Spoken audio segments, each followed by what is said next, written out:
Kaixo denoi, nire izena Lara da eta Gurpilartea elkarteko kidea naiz. Gaurkoan bi bizikleten elektrifikazioa egingo dugu. Hau da, dugun edozein bizikletari kit elektrikoa jartzea. Para ello, hemos escogido dos bicicletas, una de paseo y otra de montaña, y también dos kits de diferentes características. El objetivo del vídeo es enseñar cómo, con herramientas básicas y muy poco conocimiento de mecánica, podemos instalar un kit eléctrico y darles un nuevo uso a nuestras bicis. Gaurkoan, erabiliko ditugun bizikletak bigarren eskukoak dira. Birziklatu proiektuari esker berreskuratu eta guk geuk konpondutakoak. Kasu honetan, Errenteriako udaletik jasotakoak dira. Kitak eskura ditugun erremintak eta konektore bidez instalazio sinplea egiteko pentsatuak daude. Bideo honetan, instalazio osoa azalduko dugu urratsez urrats, edonork egin dezan. Entre todas las opciones que actualmente hay en el mercado, hemos escogido dos kits de asistencia al pedaleo, respetando así la normativa vigente sobre las bicicletas eléctricas, pudiendo usarlas sin problemas por cualquier vía pública. Hauek dira lehen kita osatzen duten elementuak. Motordun gurpila. Kitean datorren gurpilak eskuilari gabeko motorra du, 36 voltiotan funtzionatzen duena, 250 batioko potentzia eta 32 newton metroko indarra eskaini dezakena. Gutxi gora bera 3,4 kiloko pisua du, eta duen abantailetako bat da motorra piztu gabe dagoenean ez duela inolako resistentziarik egiten. Horrela, bizikleta normal bat bezala erabili daiteke. Viene montado en una llanta de la medida que se necesite, en nuestro caso una de 28 pulgadas. Todas las llantas tienen pared doble y vienen con radios reforzados de 2,25 milímetros de diámetro, asegurándonos una gran durabilidad. Guk 36 voltioko litio-ioneko bateria aukeratu dugu, 11 amperio dituena, 36 bider bederatzi zentimetroko neurriak ditu, eta bizikleta mota guztietan instalatzeko egokia da. 4 LED ditu bateriaren egoerara adierazteko. Segurtasun giltzaren bidez, euskarretik atera daiteke, bakoitza bere aldetik gordetzeko. Hemos elegido esta opción porque a pesar de sus 3,25 kilos de peso, al alojarla en medio del cuadro de la bicicleta apenas modificamos los puntos de gravedad y se mantiene bastante equilibrada. Tiene una autonomía de hasta 70 kilómetros, eso sí, tened en cuenta que estos cálculos están hechos para trayectos llanos y sin viento, con un nivel 2 de asistencia y un ciclista de 75 kilos de peso. Aún así, en nuestra opinión, tiene una autonomía más que suficiente para cualquier uso que se le quiera dar. Batería cargadorea. El cargador es un cargador inteligente de 42 voltios y 1,8 amperios. El tiempo máximo para cargar por completo la batería es de 8 horas, dependiendo de cómo descargada esté. Behin bateria beteta dagoenean, karga flotatzaileko egoerara pasatzen da, gehiegi kargatu gabe mantentzeko. Kontrolatzailea eta instalazio kaxa. Kontrolatzailea sistemaren garuna da. Pantailak ezartzen duen konfigurazioa interpretatzen du. Elementuen seinalak jasotzen ditu eta motorrari nola funtzionatu behar duen esaten dio. Abiarazi, gelditu eta abar. Es el que entrega la potencia en función de la demanda del motor y lo que permite el propio controlador. Nosotros hemos adquirido una caja de plástico que se adapta perfectamente a nuestro cuadro. De este modo, el controlador queda protegido ante cualquier golpe, agua, etc. Pantalla. Pantailak aukera ematen digu kontrolatzaileari aginduak emateko eta bizikleta elektrikoaren parametro guztiak bistaratzeko. En él se pueden ver todos los parámetros como el grado de asistencia al pedaleo, estado de la batería, velocidad a la que vamos, etc. Pas sentsorea. Pas sentsorea kontroladoreak pedalei eragiten ari garen ala ez jakiteko erabiltzen den sistema da. Sentsore finko batez eta pedalier ardatzaren ondoan biratzen duen disko txiki batean instalatutako zenbait imanez osatuta dago. De este modo, el controlador activará el motor solo si ponemos de nuestra parte y pedaleamos. En caso contrario, se mantendrá apagado. Sentsoredun balazta manetak. Sentsoredun balazta manetak kit elektrikoen segurtasun sistema nagusia dira. Ohiko bi balazta maneta dira, sentsore integratua dutenak. Este sensor manda una señal al controlador cada vez que accionemos cualquier maneta. De este modo, corta la alimentación del motor y este deja de funcionar. Konexioak egiteko kableak. Kableen konexioak egiteko, konektore hermetikoak erabiltzen dira. Konektore hauek behar denean askatu daitezke, adibidez gurpilean zulatu bat konpontzeko edo bizikleta garraiatzean gurpila atera behar dugunean. Hay que asegurarse que ambos conectores estén en la posición correcta, con las flechas enfrentadas y que no se fuercen los pines. Erreminta. Hauek dira instalazio egiteko behar ditugun erremintak. Llaves fijas del número 15, 18, 21, 24. Llaves salen de los números 2, 3, 5, 8.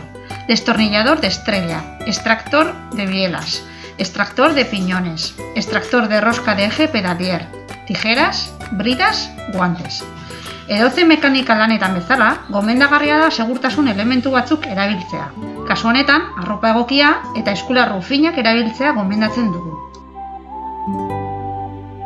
El segundo es un kit más avanzado con un motor que se integra en el eje pedalier.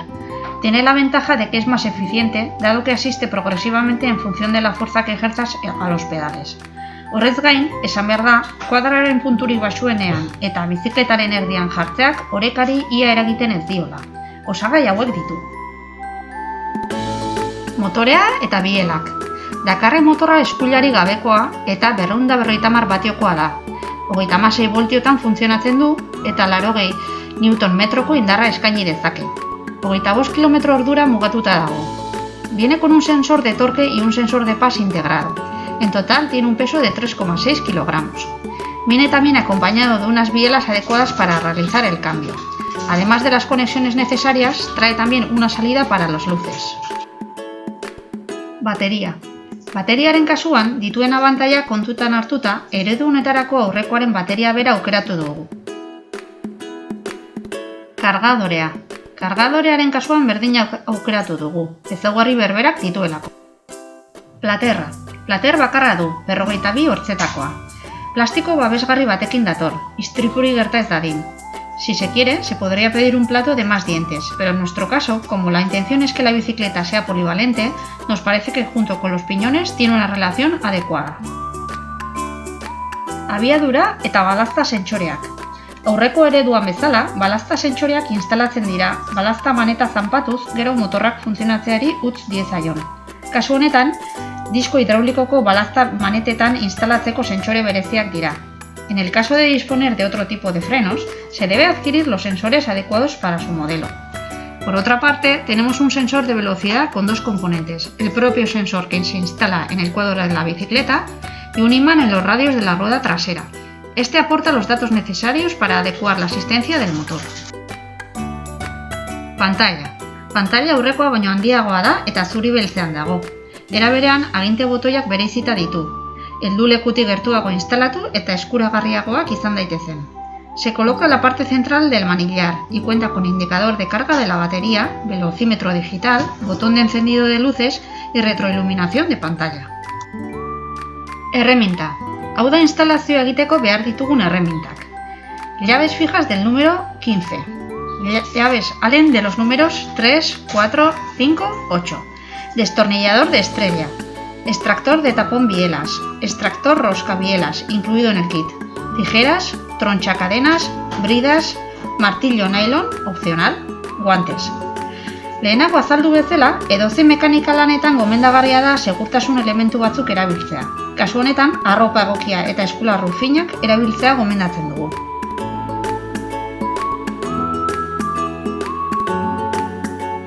Lehenik eta behin, ordezkatu edo aldatu beharreko osagaiak askatu eta kenduko ditugu.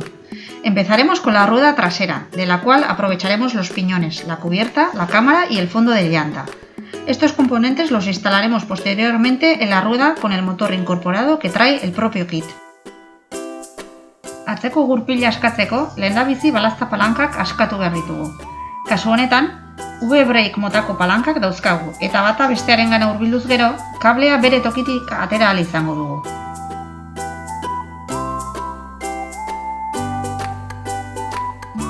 Ondoren, 15 zenbakiko giltza finkoa erabiliz, gurpila ardatzari eusten dioten torlojuak askatuko ditugu.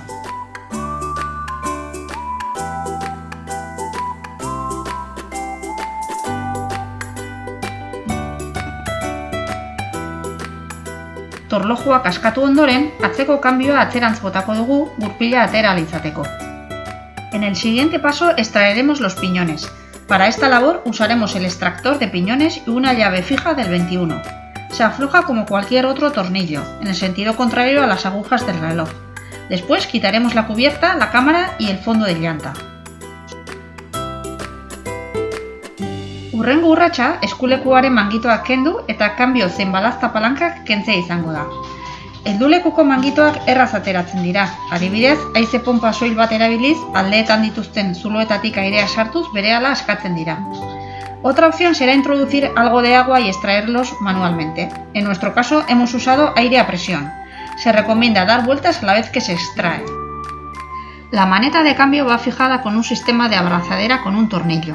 Usaremos una llave Allen del número 2 para aflojar el tornillo.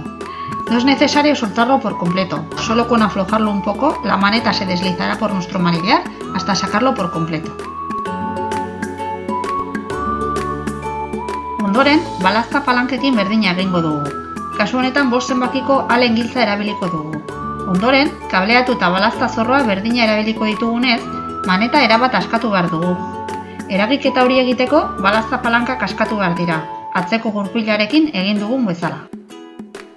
Una vez soltadas las palancas de freno y que el cable tenga cierta holgura, alineamos los tornillos y las tuercas que tienen las manetas. De este modo podremos liberar la cabeza del cableado. El siguiente paso será extraer los tornillos del alojamiento del portabotellas, que será donde instalaremos nuestra batería. Para ello utilizaremos la llave Allen del número 3.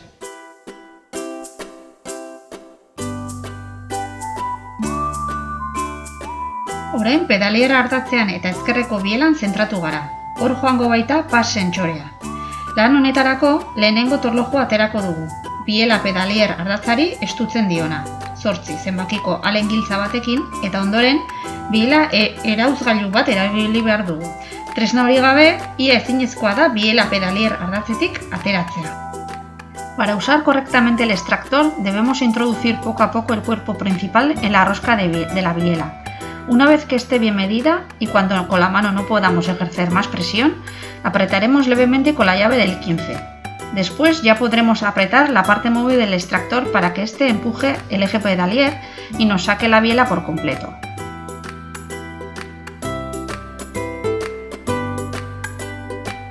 Hurrengo urratsa, erauzgailu baten bitartez pedalier ardatzaren azkoina ateratzea izango da.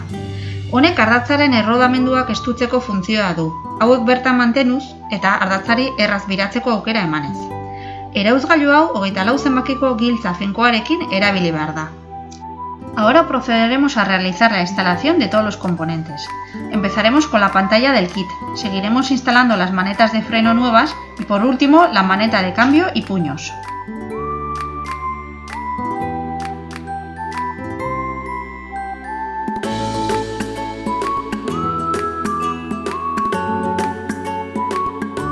Apretaremos levemente los tornillos que fijan cada componente, ya que se ajustarán una vez que tengamos la bicicleta finalizada y en el suelo.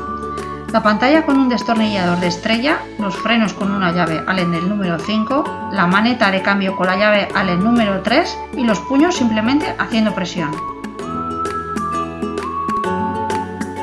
Hurrengo urratsa bateriari utziko dion plataforma jartzea da. Hainbat zulo ditu eta bizikleta mota desberdinetan instalatzeko aukera emango digu. Gure kasuan, zulori baxuenak aukeratu ditugu, bidoiak eramatekoak dituen zuloekin bat datozenak. Después pasaremos a instalar nuestro controlador. Dicho controlador va protegido dentro de la caja de plástico. Esta va anclada al cuadro con 2 abrazaderas y tiene la forma adecuada para adaptarse a cualquier tipo de tubo. Se aprieta fácilmente con un destornillador de estrella.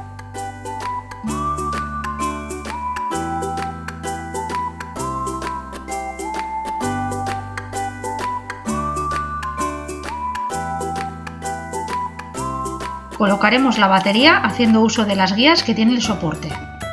Lehenik pas sentsorea instalatuko dugu, metalezko zirrindola bati itsatsita datorrena. Arandela hori kuadrotik ahalik eta hurbilen jarriko dugu, lehen aipatutako pedalier ardatzaren azkoinarekin presionatuz. Ondo estutu ahal izateko, askatzerakoan erabilitako tresna berbera erabiliko dugu. Ahora instalamos la otra parte del sensor, el disco de plástico que contiene los imanes. Lo pondremos empujándolo contra la forma cuadrada que tiene el final del eje pedalier. Ondoren biela jarriko dugu. Biela pedalier ardatzean jarri eta pixkanaka aurretik kendu dugun torlojuarekin estutuko dugu.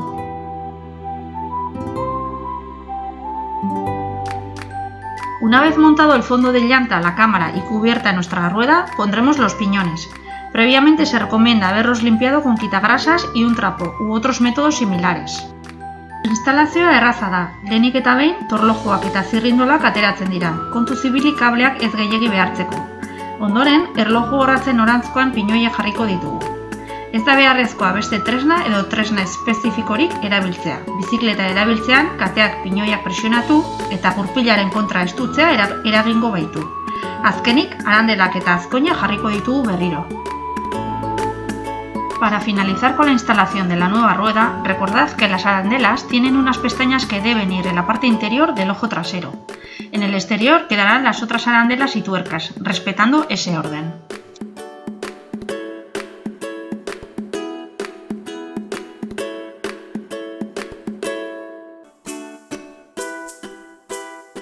Para terminar, solo nos quedará conectar el cableado siguiendo el orden lógico de colores. Recordad conectarlos suavemente y respetando la posición. Están marcados con flechas e inscripciones para facilitar dicho ejercicio.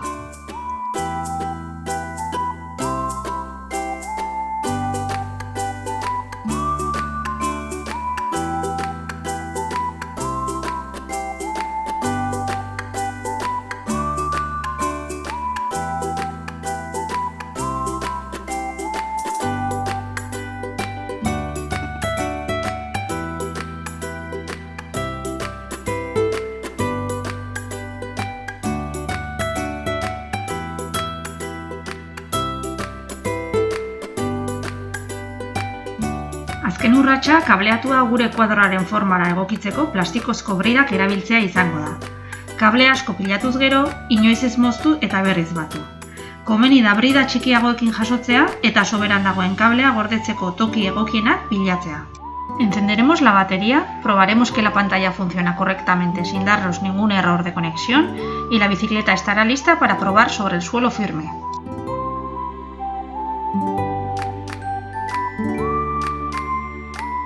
Lehenik eta behin, erabiliko ez ditugun osagaiak aterako ditugu. Lehenengo urratsa ezkerreko mangitoa ateratzea izango da. Eusten dituzten bi torlojuak askatu behar dira, 3 zenbakiko alen giltza erabiliz. Ondoren, balazta eta kanbio palankak aterako ditugu, 5 zenbakiko alen giltzarekin.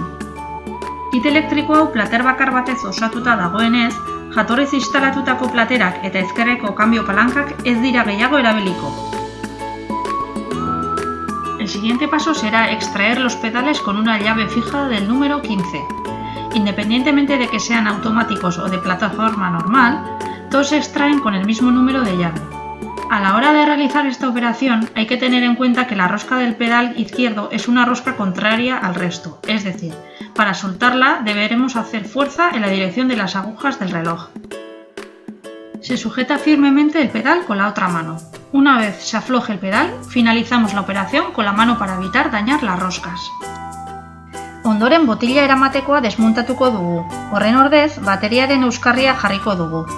Gure botilategia bizikletan mantendu nahi badugu, barra vertikalean dauden zuloak erabili ahal izango ditugu. Ahora en la parte central de la bicicleta quitaremos las bielas y el eje pedalier. Primero aflojamos los 2 tornillos que aprietan la biela con el eje usando una llave Allen del número 5. Después con la mano extraemos la biela tirando hacia afuera. Biela askatu ondoren, ardatza kuadroaren kontra uzten duen torlojura iritsi ahal izango gara. Ardatz hori askatzeko, kit elektrikoarekin bat datorren tresna erabiliko dugu. Giltza piezak dituen marketan finkatu eta erlojuaren orratzen kontrako norantzkoan biratuko dugu. Ya solo nos queda empujar el eje hacia el otro lado, extrayendo la biela y los platos. Para terminar por esta zona, quitaremos también la tuerca del lado derecho. El siguiente paso es soltar el desviador del cambio delantero y ensoltar la cadena para poder liberar dicha pieza. Desbideratzailea lotzen duen torlojua erabat kenduz askatu egiten da. Horretarako, 4 zenbakiko alen giltza erabiliko dugu.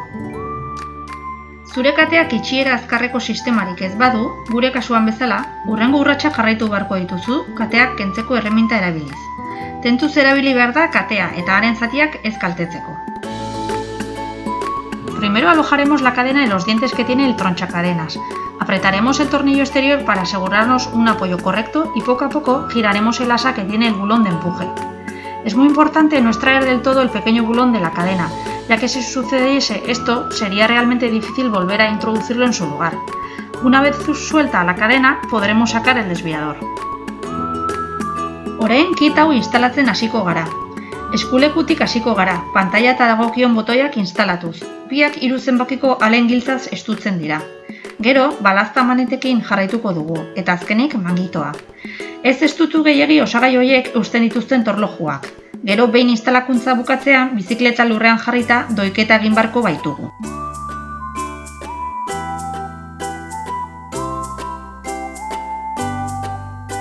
En este punto aprovecharemos para colocar los sensores de freno ayudados por la cinta de doble cara que viene en el kit. Estos sensores vienen acompañados de un pequeño imán. Dicho imán hay que ponerlo en la palanca de freno muy cerca del sensor pero sin tocarlo. Orain motorra instalatuko dugu. Bere instalazioa oso sinplea da. Pedalera ardatza sartuko dugu bizikletaren eskuin aldetik. Barruan dagoenean azaltzen den posizioari erreparatu behar zaio. Lehenik eta behin pieza triangeluar bat jarriko dugu.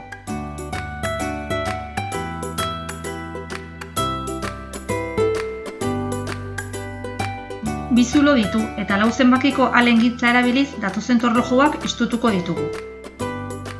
Bukatzeko kitak dakartzan bi azkoinak jarri eta motorra bere lekuan egongo da. Hurrengo urratsa platera instalatzea da. Torlojuak 4 zenbakiko alen giltzarekin estutzen dira. Gero, kitak berak dakartzan biela berriak jarriko ditugu. Horretarako, dagozkion torlojuak eta 8 zenbakiko alen giltza erabiliko dugu. Pondremos nuestros pedales con la llave fija del número 15. Kontuan izan behar da katea berriro elkartzen denean, katea zurrun geratuko dela eta askatu eta jatorrizko egoerara itzultzeko, eskuekin alboko mugimenduak egin beharko ditugula.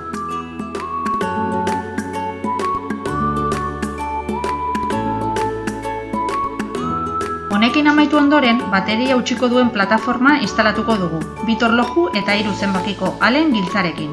Jarraian bateria jarriko dugu, horretarako dituen errailak erabili. Para terminar, conectamos el cableado siguiendo el orden lógico de colores. Recordad conectarlo suavemente y respetando la posición. Están marcados con flechas e inscripciones para facilitar dicho ejercicio.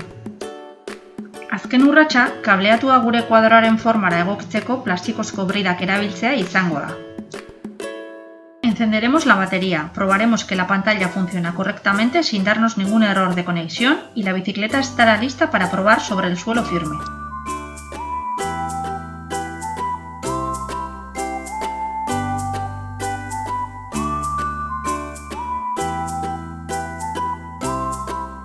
Zuen kabuz egitera animatzen bazarete, lehenik ziurtatu kit hori erabiliko duzuen bizikletarako egokia dela. Berezitasun guztiak ondo irakurri eta neurriak egokiak direla konprobatu. Behin instalakuntza bukatuta, ziurtatu torloju guztiak eta konponente guztiak ondo estutuak eta lotuak daudela. Ondoren guk egin dugu moduan, kabailete edo beste helduleku baten bitartez bizikleta ondo dijoala ziurtatu. Azkenik bateria guztiz kargatu eta martxan probatu ahalko duzue. Honetarako ingurune egokia aukeratu, ahalik eta lauena eta trafiko gabea. Ez ahaztu kaskoa erabiltzea. Respecto al mantenimiento y limpieza, los componentes electrónicos están diseñados para soportar ligeras salpicaduras, pero no lluvia intensa o lavados a presión. De modo que para limpiar el motor es recomendable usar un trapo humedecido solo con agua. Eskerrak eman gure bideo hau ikusteagatik. Espero dugu benetan lagungarria izatea, eta gogoratu guztion ongi izatean bizikletak badu zer esana. Eragin pedalei!